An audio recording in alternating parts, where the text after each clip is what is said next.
Hello बच्चों, very good evening बेटा। बेटा आपको याद होगा लास्ट क्लास में इकोनॉमिक्स की मैंने आपको consumer equilibrium, law of diminishing marginal utility, उसकी एक्सेप्शंस वगैरह बेटा करा दी थी।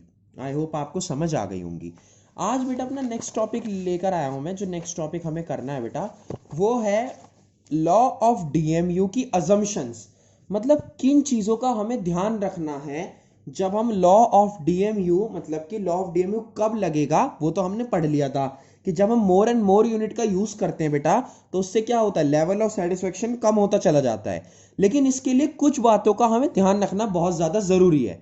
Number one, income must remain constant. बेटा इसका मतलब यह है, एक बात समझना, अगर आप यूनिट ज्यादा से ज्यादा कंज्यूम करोगे तभी सेटिस्फेक्शन गिरेगा। अब बात को देखो कि अगर बेटा हमने बेसिकली लॉ ऑफ डीएमयू करना है तो इनकम ना बदले। इनकम बदलने से क्या होगा, जैसे आप एक चॉकलेट खा रहे थे, वो 10 रुपए की आ रही थी, आप अब चॉकलेट 5 रुपए की खा रहे हो क्योंकि आपकी इनकम कम हो गई बेटा। तो इससे क्या होगा, आपका कंजम्पशन लेवल कम हो जाएगा ना। तो इस बात का मतलब ये है बेटा कि इनकम पर्सन की कांस्टेंट रहे। अजम्पशंस का मतलब ये है कि ये बातें तो होनी चाहिए जब लॉ लगे। प्लस एक्सेप्शंस का क्या मतलब था, एक्सेप्शंस का मतलब ये था बेटा कि जो चीजें, मतलब जहां कौन सी कंडीशंस ऐसी हैं जहां पर लॉ अप्लाई नहीं होता। अजम्पशंस का मतलब क्या है कि इन बातों का ध्यान रखना जरूरी है। यानी अजम्पशंस माने जो कंपलसरी चीजें हैं बेटा, और एक्सेप्शंस का मतलब क्या था, जिसमें वो लॉ फिट नहीं होता। नेक्स्ट बेटा, प्राइस मस्ट रिमेन कांस्टेंट। पहले तो हमने समझ लिया कि भाई income must remain constant, income ना बदले वरना कंजम्पशन बदल जाएगा।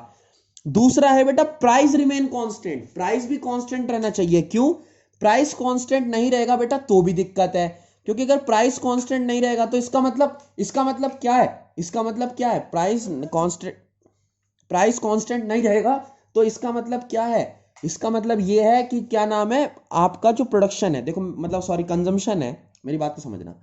आप अगर प्राइस है 10 रुपए किस चीज का, वो 20 रुपए हो गया, 30 रुपए हो गया, तो बेटा कहीं ना कहीं आप ज्यादा खरीदोगे या कम खरीदोगे, यानी ज्यादा कम खरीदोगे तो कंजम्पशन लेवल में फर्क आएगा।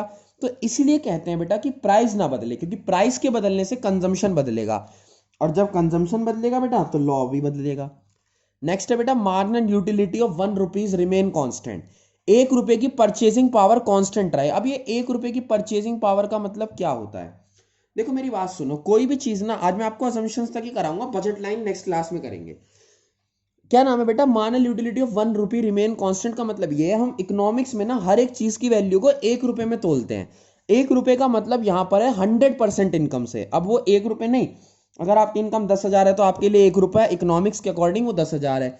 यानी 100% इनकम को यहां पर कहा गया है।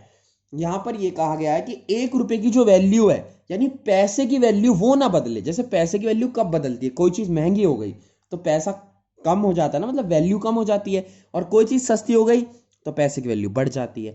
यानी कोई भी इनकम, प्राइस और मार्जिनल यूटिलिटी, मार्जिनल यूटिलिटी का मतलब होता है बेटा, आपको मैंने पढ़ाया भी था, चेंज इन यूटिलिटी, कि जैसे यूटिलिटी में चेंज आया बेटा तो वो ना बदले। मतलब ऐसे ही आप ये समझो कि आपकी इनकम और प्राइस कांस्टेंट रहे। आप अगर नहीं समझ पाओ इस बात को भी तो इसको मत करना, थर्ड पॉइंट को पहले दो ही कर लेना। वैसे मैंने आपको बता दिया कि जो भी यूटिलिटी का लेवल है, यानी आपका जो सेटिस्फेक्शन लेवल है, और आप ये भी कह सकते हो कि आपकी जो 100% इनकम है वो ना बदले। नेक्स्ट है बेटा कंजम्पशन मस्ट बी कांस्टेंट। मान लो आप पहले 10 चॉकलेट खा रहे थे तो लॉ सही लग रहा था, अब आप खाई एक चॉकलेट रहे हो, आप कह रहे हो लॉ नहीं लग रहा। ऐसा नहीं है, आपने कंजम्पशन बदल दिया तो बेटा उससे प्रॉब्लम होती है। Next, consumption must be in standard unit. Consumption must be in standard unit का मतलब क्या है मेरे बच्चों, स्टैंडर्ड यूनिट का मतलब यह है कि जैसे 100, आप कुछ चीज खाओ तो सही, जैसे कि अगर आप 2 रोटी खा रहे हो तो वो 2 रोटी खाओ तो सही ना। ये नहीं कि आपने रोटी एक बाइट ली, एक टुकड़ा खाया और आप कह रहे हो भैया लो मेरे तो सेटिस्फेक्शन कम ही नहीं हुआ, भाई आपने कुछ खाया ही नहीं। तो इसका मतलब क्या है कि consumption must be constant, consumption भी कांस्टेंट रहे, प्लस स्टैंडर्ड यूनिट में रहे। स्टैंडर्ड यूनिट का मतलब क्या है कि एटलीस्ट हम कुछ कंज्यूम तो करें, कुछ खाएं पिए तो। जैसे कि हम एक रोटी खा रहे हैं और हम कह रहे हैं हमारा सेटिस्फेक्शन नहीं गिरा, भाई हमने खाई जब एक रोटी तो हमारा सेटिस्फेक्शन गिरेगा कैसे। अगर हमने 10 रोटी खाई तो सिंपल सी बात है कि लॉ ऑफ डीएमयू अप्लाई होगा। तो बेटा इसे आप कंप्लीट कर लो, कोई दिक्कत आती तो मुझसे पूछ लेना, नेक्स्ट क्लास में हम इसके आगे कर लेंगे। और अभी तक हमारा इस यूनिट में कंज्यूमर क्या होता है वो समझ गए हम, क्या नाम है, यूटिलिटी क्या होती है, cardinal, ordinal, marginal, total, law of DMU, consumer equilibrium, law of DMU की एक्सेप्शन और लॉ ऑफ डीएमयू की अजम्पशंस। तो बेटा यहां तक कंप्लीट कर लो, कोई दिक्कत हो तो you can contact me on WhatsApp. Thank you so much.